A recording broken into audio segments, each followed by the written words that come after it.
사무엘상 15장 24절에서 35절까지 말씀 우리 함께 같이 봉독합니다. 시작. 사울이 사무엘에게 이르되 내가 범죄하였나이다. 내가 여호와의 명령과 당신의 말씀을 어긴 것은 내가 백성을 두려워하여 그들의 말을 청종하였음이니이다. 청하오니 지금 내 죄를 사하고 나와 함께 돌아가서 나로 하여금 여호와께 경배하게 하소서 하니 사무엘이 사울에게 이르되 나는 왕과 함께 돌아가지 아니하리니 이는 왕이 여호와의 말씀을 버렸으므로 여호와께서 왕을 버려 이스라엘 왕이 되지 못하게 하셨음이니이다 하고 사무엘이 가려고 돌아설 때에 사울이 그의 겉옷자락을 붙잡음에 찢어진지라. 사무엘이 그에게 이르되 여호와께서 오늘 이스라엘 나라를 왕에게서 떼어 왕보다 나은 왕의 이웃에게 주셨나이다. 이스라엘의 지존자는 거짓이나 변개함이 없으시니 그는 사람이 아니시므로 결코 변개하지 않으십니다 하니 사울이 이르되 내가 범죄하였을지라도 이제 청하옵나니 내 백성의 장로들 앞과 이스라엘 앞에서 나를 높이사 나와 함께 돌아가사 내가 당신의 하나님 여호와께 경배하게 하소서. 이에 사무엘이 돌이켜 사울에게 따라가매 사울이 여호와께 경배하니라. 사무엘이 이르되 너는 아말렉 사람 왕 아각을 내게로 끌어오라 하였더니 아각이 즐거이 오며 이르되 진실로 사망의 괴로움이 지났도다 하니라. 사무엘이 이르되 내 칼이 여인들에게 자식이 없게 한 것 같이 여인 중 내 어미에게 자식이 없으리라 하고 그가 길갈에서 여호와 앞에서 아각을 찍어 쪼개니라. 이에 사무엘은 라마로 가고 사울 기부와 자기의 집으로 올라가니라. 사무엘이 죽는 날까지 사울을 다시 가서 보지 아니하였으니 이는 그가 사울을 위하여 슬퍼함이었고 여호와께서는 사울을 이스라엘 왕으로 삼으신 것을 후회하셨더라. 아멘. 사울이 하나님 앞에 버림을 받는 장면입니다.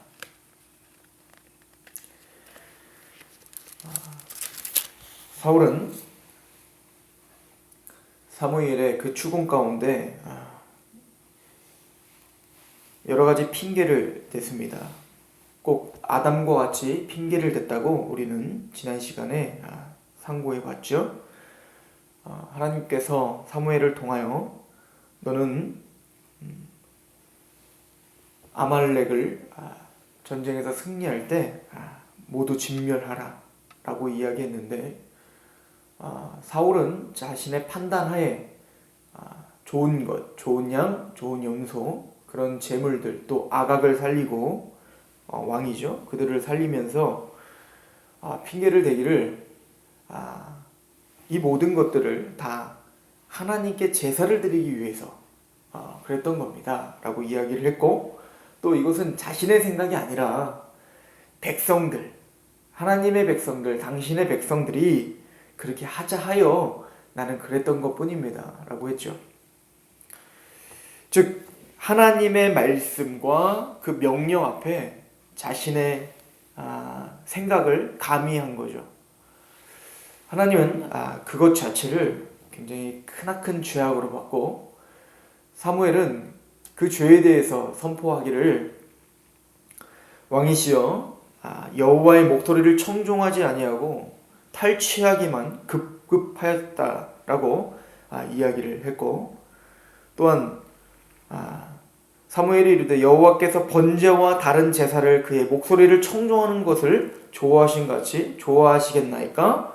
순종이 제사보다 낫고 듣는 것이 순양의 기름보다 낫습니다 라고 이야기를 했죠. 즉 어떤 형식적인 제사, 어떤 형식적인 종교적 행위, 하나님은 그것을 원하시는 게 아니라 정말로 하나님의 말씀에 순복하는 당신의 그 겸손한 마음을 받고 있다는 사실을 정녕 모르신단 말입니까? 라고 되묻고 있었고 또 하나님의 말씀을 어기는 것이 좀 우리가 현실적으로 하나님의 말씀과 내 삶은 좀 다른데 꼭 그렇게 해야 되나? 라고 하는 그 실용주의가 얼마나 큰 죄인지 23절에 이렇게 기록하고 있는 것을 통해서 우리는 확인했습니다. 23절에 이는 거역하는 것은 점치는 죄와 같고 완고한 것은 사신 우상에게 절하는 죄와 같음이니라. 왕이여 여호와의 말씀을 버렸으므로 여호와께서도 왕을 버려 왕이 되지 못하게 하셨습니다. 즉 우리의 불순종이라고 하는 것은 어찌 보면 그냥저냥 넘어가죠. 오늘날 우리에게 불순종이라고 하는 것이 당장 내가 불순종을 했다고 해서 하나님이 직접적으로 끊임없이 손을 대시지 않기 때문에 그래요. 어찌 보면 사울에게도 이스라엘 백성들이 불순종을 했을 때 지진이 나고, 그리고 지금 당장 어떤 재앙이 떨어지면 사울은 경각심을 가졌겠지만, 물론 이스라엘 백성들은 그런 재앙이 있었음에도 경각심을 받지 못하는 인간의 죄성과 그 반역함, 그리고 그 완고함을 이미 보여주셨지만, 그 사울은 그런 것조차, 그런 보여지는 재앙조차 없으니 그 마음이 태평했던 거죠. 그리고는 하나님의 말씀, 이것 좀 어기면 어때? 이거 갖고 하나님 앞에 또 나중에 더 크게 예배드리면 되는 거 아니야? 라고 하는 이런 식의 생각은 점치는 죄와 같고 완고한 것은 사신 우상에게 절하는 죄와 같다라고 하는 대단히 큰 죄목을 보고 있는 거에 대해서 오늘날 우리가 하나님 앞에 불순종이 또 동일하게 하나님 앞에 얼마나 큰 죄인지를 우리가 상고해 봤죠. 그리고 또 사울은 이렇게 핑계를 댄다고 됩니다. 24절 오늘 본문입니다. 사울이 사무엘에게 이르되 내가 범죄하였나이다. 내가 여호와의 명령과 당신의 말씀을 어긴 것은, 계속 남 핑계를 대다가 이제 드디어 자신의 죄에 대해서 이야기를 하는데, 이것이 어찌 보면 진심이죠. 내가 백성을 두려워하여 그들의 말을 청종하였습니다. 즉 나는 하나님을 경외하는 사람이 아닙니다 라고 하는 거죠. 나는 하나님을 두려워하는 사람이 아닙니다. 나는 누구를 두려워하며 사는 사람입니까? 나는 사람들을 두려워하며 사는 사람입니다. 사람의 눈치를 보며 사는 사람입니다. 이 사람 때문에 내가 이 사람 때문에 내가 이렇게 행동했습니다. 즉 하나님을 경외하기보다, 왜요? 하나님은 지금 당장 내 눈에 보이지 않거든요. 하나님은 지금 당장 내게 어떤 큰 영향력을 끼치는 것 같지 않아 보이거든요. 그러나 지금 당장 보이는 이 군중들, 지금 당장 보이는 이 이스라엘 백성들 앞에서 나의 권위가 중요하고, 또 이 많은 사람들의 그 눈이 중요하고, 이 많은 사람들의 칭송이 중요하기 때문에 이 사울은 철저하게 이 군중들의 눈치를 보며 살았다는 얘기입니다. 이런 대표적인 사람이 누가 있습니까? 바로 빌라도였잖아요. 빌라도가 예수 그리스도가 죄가 없다라고 하는 것을 분명히 알았습니다. 그래서 살려주고도 싶었습니다. 그런데 끝내는 빌라도는 사형 언도를 내릴 수 있는 권세를 쥔 이 빌라도가 예수님을 사형을 명할 수 있었던 이유는 뭐죠? 그것은 바로 군중들을 두려워해서였잖아요. 군중들에게 밀란이 일어날까봐, 군중들을 잠재우기 위한, 이 죄 없는 예수 그리스도를 죽이기 위한, 즉 뭡니까? 그 사람을 두려워하는 것이 공의롭게 이분은 죄가 없구나 라고 판결을 내리는 그 판결을 희석해버린 거 아닙니까? 이것이 어찌 보면 사울의 문제뿐만 아니라 빌라도의 문제뿐만 아니라 바로 우리의 문제인 거죠. 왜 우리가 하나님의 말씀을 어깁니까? 왜 우리가 하나님의 뜻을 어기며 삽니다? 많은 부분 우리는 사람들의 눈치를 보며 또 사람들의 시선 때문에 하나님의 말씀을 어기는 경향이 너무나 많지요. 왜 우리가 교만해집니까? 사람들에게 얕보이기 싫어서 그렇죠. 왜 우리가 외식이라고 하는 죄를 범합니까? 교회 안에서도, 즉 하나님 앞에 사는 게 아니라 우리는 끊임없이 사람들 앞에 살죠. 목회자인 저는 성도들의 눈치를 보고, 성도들은 목회자의 눈치를 보고, 이러면서 우리는 서로 그렇게 살아가고 있는 거 아닙니까? 주님은 그런 죄성을 낱낱이 다시 고발하고 사울이 스스로 고백할 수 있도록 몰아붙이고 계시는 겁니다. 25절 청하오니 지금 내 죄를 사하고 나와 함께 돌아가서 나로 하여금 여호와께 경배하게 하소서. 저는 이 세 가지가 죄인이 가져야 될 태도라고 생각합니다. 주님, 저의 이 죄를 사하여 주옵소서. 하나님, 저는 그런 자입니다. 하나님의 말씀을 어기고 사람을 두려워하며 그렇게 죄성을 갖고 본성을 갖고 그런 자이니 저의 죄를 사하여 주옵소서. 그리고 주님, 저와 함께 하시옵소서. 저와 함께 하셔서 이제는 저와 함께 다시 돌이켜 주십시오. 저를 정죄하고 저를 심판하는 그 자리에서 저와 함께 가셔서 돌이켜 주셔서 다시 하나님을 경배하게 예배자의 자리로 저를 좀 돌이켜 주십시오. 이것이 어찌 보면 사울의 간절한 소망이기도 하며 또 우리의 소망인 거죠. 그런데 주님은 사무엘을 통하여 단호하게 그 사울을 버려버립니다. 26절, 사무엘이 사울에게 이르되 나는 왕과 함께 돌아가지 아니하리니 이는 왕이 여호와의 말씀을 버렸으므로 여호와께서 왕을 버려 이스라엘 왕이 되지 못하게 하셨음입니다. 라고 말합니다. 자, 이쯤 되면 우리 또한 사울처럼 버림을 받아도 몇 번, 아니 몇백 번, 아니 몇천 번, 아니 수만 번을 버림을 당하기 합당한 자들 아닙니까? 어찌 보면 우리는 하루에도 몇십 번씩 완관죄를 지고 있지 않습니까? 우리는 하루에도 몇백 번씩 사술의 죄를 지고 있는 거 아닙니까? 구원받았다는 우리들조차. 그런데 하나님의 단호함을 보시란 말입니다. 사울이 내 죄를 좀 사해 주시고 주님 나와 같이 돌아가셔서 내가 다시 좀 하나님을 경배할 수 있게 해주세요 라고 했는데 사무엘을 통하여 단호하게 거절을 당한단 말입니다. 이쯤 되면 성경을 통해서 우리는 뭘 봐야 됩니까? 하나님도 나의 죄를 단호하게 거부하실 수밖에 없구나 라고 하는 것을 우리는 맞닥뜨리셔야 되는 거죠. 27절 보세요. 사무엘이 가려고 돌아설 때에 사울이 그의 겉옷자락을 붙잡았는데 어떻게 돼요? 찢어져 버려요. 무슨 얘기죠? 그렇게 매달렸다는 거 아닙니까? 내 죄 좀 사해 주세요. 나 좀 다시 돌이켜 주세요. 나를 좀 용서해 주세요. 라고 했는데 단호하게 그것을 거부하고 돌이키고 가셨다. 그래서 찢어졌다는 거 아닙니까? 그 간절함이 있는데 그 간절함을 버려버렸다. 이야, 이거 대단히 무서운 얘기 아닙니까? 28절, 사무엘이 그에게 이르되 여호와께서 오늘 이스라엘 나라를 왕에게서 떼어 왕보다 나은 왕의 이웃에게 주셨나이다. 29절 같이 한번 읽어볼까요? 시작. 이스라엘의 지존자는 거짓이나 변개함이 없으시니 그는 사람이 아니심으로 결코 변개하지 아니하심이니이다. 이 무슨 얘기죠? 이거 대단히 무서운 얘기인데 사울 당신을 버리겠다고 결정한 하나님은 그 뜻을 어떻게 하지 않겠다는 거예요? 변개하지 않겠다는 거예요. 두려운 얘기입니다. 하나님이 우리를 버리시되 아주 단호하게 버리시고 그리고 그 죄를 용서치 않는다는 거죠.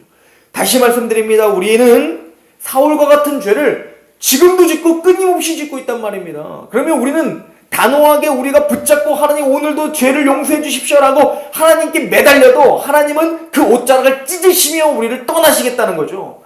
이야, 이런 하나님인 거예요. 그리고 뭐라고 합니까? 나는 그 뜻을 변개하지 않는다라고 하죠. 근데 너무 재밌는 얘기가 나와요. 하나님이 이 35절을 한번 읽어볼까요? 시작. 사무엘이 죽는 날까지 사울을 다시 가서 보지 아니하였으니 이는 그가 사울을 위하여 슬퍼하였으며 여호와께서는 사울을 이스라엘 왕으로 삼으신 것을 후회하셨다. 재밌지 않아요? 한쪽에서는 하나님이 단호하게 죄를 다시 용서하지 않으면서 나는 내 뜻을 변개하지 않아. 나는 원래 그런 사람이야 라고 말하죠. 한 번 정하면 결코 변함이 없어. 근데 지금 변하셨잖아요. 후회하신다는 건 뭐예요? 마음이 변했다는 거잖아요. 사울아, 너가 너무 좋았는데 네가 죄를 져서 내가 마음을 변한 내가 너를 버렸어. 그리고 사울이 용서해 주세요 라고 했는데 하나님 어떻게 해요? 단호하게 옷을 찢으면서까지도 나는 절대 너를 용서하지 않고 그리고는 사무엘이 다시는 사울을 보지 않았다. 이 얘기 뭐요? 영원히 파문시켜버렸다는 거잖아요. 그런데 하나님은 그래서 후회하신다는 거예요. 좀 말이 맞지 않지 않습니까? 이 말씀은 대단히 중요한 메시지가 여기 있어요. 우리는 사울과 같은 죄를 끊임없이 지고 있다고 제가 말씀드렸습니다. 그렇다면 또 하나님은 뜻을 정하면 변개하지 않는다고 이야기했습니다. 그래서 사울을 향한 그 죄에 대한 심판을 변개하지 않으셨죠. 하나님께서는. 그런데 또 하나님 후회하셨다고 했습니다. 그렇다면 이 후회라고 하는 말은 우리 인간이 생각하는 그런 후회는 아닌 거예요. 사울 내가 왕으로 세워야지? 그랬다가 아이고 내가 잘못 알았구만. 얘 잘못 알았어. 후회해야지. 이게 아니라는 얘기입니다. 하나님의 뜻은 변개치 않습니다. 즉 제가 그래서 이 사무엘상을 계속 강해해 나가면서 그 맥을 계속 잡으려고 했던 겁니다. 하나님은 사울을 애초에 왕으로 세울 생각이 없으셨단 말입니다. 하나님은 원래 다윗을 준비하고 있었단 말입니다. 그런데 누가 성급하게 끊임없이 하나님 앞에 왕을 구했죠? 이스라엘 백성들이요. 이 죄악된 생각으로 하나님 앞에 끊임없이 왕을 구했단 말입니다. 그래서 하나님은 무엇을 보여주고 있는 겁니까? 너희들의 판단과 너희들의 지혜와 너희들의 생각으로 어찌 보면 이방 백성들이 왕이 있어서 그렇게 잘 나가는구나, 잘 사는구나, 그렇게 강력하구나를 표방하여 내가 왕인데, 여호와인 내가 왕인데 그 왕됨을 인정하지 않고 너희의 지혜로 저 이방 바벨론과 같이 블레셋과 같은 왕을 우리에게 세워주면 우린 잘 되겠다. 이 세속주의라고 했습니다. 즉 아담이 선악과를 따먹을 때 선악과를 따먹으면 내가 하나님이 되고 선악을 내가 판단한다고 하듯이 하나님의 왕담 앞에 순종하지 못하고 내가 그냥 왕 되고 싶은 그 이스라엘 백성들의 욕구에 하나님은 기분 나빴단 말입니다. 그리고 하나님은 화가 나셨지만 그래 내가 너희들이 택한 왕을 세워주마. 누가 택한 왕? 너희들이 택한 왕. 이게 사무엘이 처음부터 했던 얘기예요. 그리고는 너희들이 생각한 그 왕이 어떻게 파멸되는지를 하나님은 지금 그 짧은 시간에 보여주는 거죠. 그리고는 누구를 보여줄 겁니까? 그 왕을 폐위시키고 하나님이 선택하고 하나님이 애초에 계획했던 누구를 보여주시는 겁니까? 다윗 왕을 보여주시는 거예요. 그래서 말을 합니다. 28절 사무엘이 그에게 이르되 여호와께서 오늘 이스라엘 나라를 왕에게서 떼어 왕보다 나은 왕의 이웃에게 주셨나이다. 이것은 언제 주신 거냐면 지금 타락했기 때문에 준 게 아니라 이미 애초에 하나님은 누구를 준비시키고 있었다고요? 다윗을 준비시키시면서 이 일을 진행하고 계셨던 거예요. 즉 이 이야기는 사울과 다윗의 비교를 하라는 겁니다. 그래서 그 뜻을 변개치 않으마 라고 하는 이 말씀이 사울을 향해서는 주구장창 그 변개치 않음으로 몰아가셨어요. 그러나 이 반대로 다윗 왕, 하나님이 세운 다윗 왕에게는 내가 너를 뜻을 변개치 않으마 이 말을 똑같이 하시는데 사울에게는 심판과 파멸에 대한 변개치 않음을 보여주셨고 다윗에게는 뭐냐면 앞으로 다윗은 사울보다 어찌 보면 우리가 보기엔 더 심각한 죄를 범하잖아요. 나중에 간음을 저지르고 또 간음을 회피하기 위해서 어떻게 합니까? 그 간음의 대상이었던 바세바의 남편이 우리아를 죽여버려요. 살인까지 저지른다. 그리고 뭡니까? 스스로 속여요. 그리고 자기가 무슨 죄를 졌는지도 깨닫지 못하고 있는 그 상황에서도 다윗에게 언약한 그 약속을 변개치 않으마 라고 약속을 해주잖아요. 시편입니다.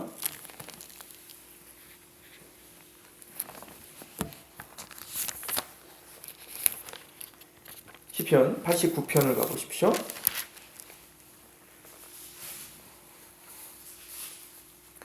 다윗을 비롯한 그 유다 지파에게 이렇게 이야기를 하는 거 아닙니까? 27절 89편 27절 내가 또 그를 장자로 삼고 세상 왕들에게 지존자가 되게 하며 그를 위하여 나의 인자함을 영원히 지키고 그와 맺은 나의 언약을 굳게 세우며 또 그의 후손을 영구하게 하여 그의 왕위를 하늘의 날과 같게 하리로다. 누구요? 다윗 왕이네. 30절 만일 그의 자손이 내 법을 버리며 내 규례대로 행하지 아니하며 내 율례를 깨뜨리며 내 계명을 지키지 아니하면 내가 회초리로 그들의 죄를 다스리며 채찍으로 그들의 죄악을 벌하리로다. 그러나 나의 인자함을 그에게서 다 거두지는 아니하며 나의 성실함도 패하지 아니하며 내 언약을 깨뜨리지 아니하고 내 입술에서 낸 것을 변하지 아니하리로다. 내가 나의 거룩함을 한 번 맹세하였은즉 다윗에게 거짓말을 하지 아니할 것이다. 똑같이 변개치 않는데 다윗과 다윗의 후손에게는 어떻게 변개치 않아요? 내가 절대 너를 버리지 않아 로 뒤바뀐 변개치 않음이라고요. 다윗의 후손이신 예수 그리스도, 그 왕권, 예수 그리스도의 후손인 바로 저와 여러분, 예수님 안에 있는 저와 여러분들에게는 그 하나님의 변개치 않는다는 그 뜻이 파멸과 심판의 변개치 아니함이 아니라 어떤 변개치 않음? 은혜의 변개치 않음으로 적용된다는 말입니다. 이건 대단히 큰 복이에요. 왜요? 사울과 같은 죄를 우리는 짓고 있는데 하나님은 다윗의 자손, 즉 다윗의 후손들은 그 율례와 규례를 깨트릴지라도 그러나 내가 너에게 언약한 것은 변개치 않으마 라고 하는 그 확신과 열심과 그리고 그 고집으로 보호하시고 인도하신다. 다윗의 후손들은 도대체 무슨 복을 받아갖고 이렇게 큰 복을 받았고 그 은혜를 받고 있단 말입니까? 근데 그 자리가 바로 그 은혜의 자리가 저와 여러분들이 서 있는 그 자리란 말입니다. 즉 우리는 오늘도 사울처럼 똑같이 엄청난 죄를 짓고 있는데 그래서 사울은 하나님 내 죄를 용서하시고 나와 함께 하셔서 돌이키셔서 내가 다시 하나님을 경배하게 하소서. 그리고는 사무엘의 옷자락을 잡았는데 확 찢으면서까지도 단호하게 난 너를 버렸어 라고 말하는 그 자리, 그 단호하고 무서운 그 심판의 자리. 근데 내가 진실로 너에게는 내 말을 듣고 또 나를 보내신 자를 믿는 자는 영생을 얻었고 심판에 이르지 아니하나니 사망에서 생명으로 옮겼느니라. 이 변개치 않는 그 엄청난 사랑이 우리 것이 됐단 말입니다. 이것이 우리의 자리라는 거예요. 이것이 다윗이 누렸던 특권이요, 이것이 예수 그리스도를 통한 구원받은 하나님의 택함받은 자의 특권이란 말입니다. 감히 어찌 우리가 하나님 앞에 교만할 수 있겠습니까? 감히 어찌 우리가 나는 이렇게 잘했습니다라고 말할 수 있겠어요? 이런 은혜를 안다면 오늘 하루 우리는 이렇게 느껴야죠. 우리도 사울 같은 죄인입니다. 하나님 내 죄를 용서하십시오. 근데 사울에게는 절대 변개치 않으마 난 너를 심판할 거야 라고 말하고 옷이 찢어지도록 그를 버렸는데 요한일서에 우리에게는 뭐라고 약속하시냐면 너희가 너희 죄를 자백만 하면 하나님은 미쁘시고 의로우사. 미쁘시다는 말은 아까 다윗에게 고백한 그 약속처럼 신실하시다는 거야. 내가 너희를 버리지 않겠다는. 미쁘시고 의로우사 우리의 죄를 사해 주시겠다라고 요한일서에 우리에게 약속하시는 거예요. 이게 왜 은혜냔 말입니다. 사울에게는 단호하게 그렇게 버려버렸던 하나님이 왜 우리에게는 그렇게 관용하시고 은혜를 베푸시냔 말입니다. 사울보다 우리가 더 나읍니까? 사울은 그렇게 사람을 두려워하고 완고한 죄를 졌고 사투리의 죄를 졌지만 우리는 그렇지 않아서 우리가 버림받지 못하는 겁니까? 아니면 다윗에게 약속한 그 약속이 그 은혜가 그냥 나에게 임해서 예수 그리스도의 십자가가 그 은혜가 너무 커서 그냥 나에게 오는 혜택이요 은혜요 복입니까? 이것을 바로 알고 고백하고 거기에 감사하며 하나님께 돌아가 경배하는 사람, 이것이 저와 여러분들이 되어야 됩니다. 이것이 신약 성도의 특권이요 하나님의 백성의 감격의 이유가 되어야 됩니다. 오늘 하루 이 감격과 하나님의 은혜 속에서 담대하시고, 그러나 그 담대함이 교만함이 아니라 겸손하게 주님 앞에 나를 드리는 그런 귀한 하루가 되시길 소망합니다. 하나님 은혜 안에 우리는 거하고 있습니다. 기도하겠습니다. 아버지 하나님 너무나 감사합니다. 우리가 주님 앞에 서 있습니다. 사울과 같이 우리를 대하지 아니하시고 우리에게 예수 그리스도의 은혜의 그 핏뿌림을 오늘도 끊임없이 부어주심으로 우리의 죄를 사하시며 우리와 함께 돌아가시고 그리고는 우리를 다시금 하나님을 예배할 수 있는 그런 특권으로 우리를 은혜를 주심이 이 어찌 큰 감격인지 이게 어떤 말인지 아버지여 이제 우리가 좀 압니다. 하나님 오늘 하루 주 하나님께 우리 생각과 마음과 의지를 드릴 수 있는 믿음을 허락하여 주옵소서. 그렇게 역사하신 하나님을 기대합니다. 예수 그리스도의 이름으로 감사하며 기도하옵나이다. 아멘.